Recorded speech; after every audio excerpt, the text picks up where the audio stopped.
Pasukan perlawanan di Irak kembali melakukan penyerangan ke wilayah Israel yang menargetkan pembangkit listrik industri Alon Tver di Haifa yang diduduki Zionis. Dikutip dari Al-Mayadin, serangan ini diumumkan perlawanan di Irak pada Kamis 29 Agustus 2024 pagi. Mereka menegaskan operasi ini dilakukan sebagai kelanjutan dari pendekatannya untuk melawan pendudukan dan mendukung Gaza.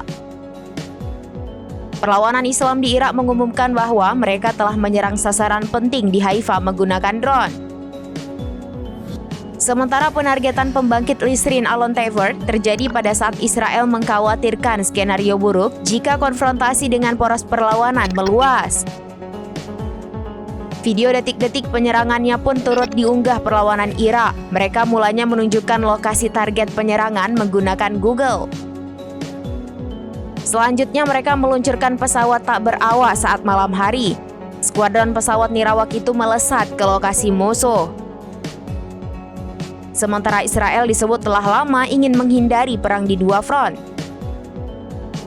Pasalnya, mereka khawatir tak dapat melindungi akses terhadap minyak mentah, bensin, dan solar yang bisa menyebabkan krisis energi.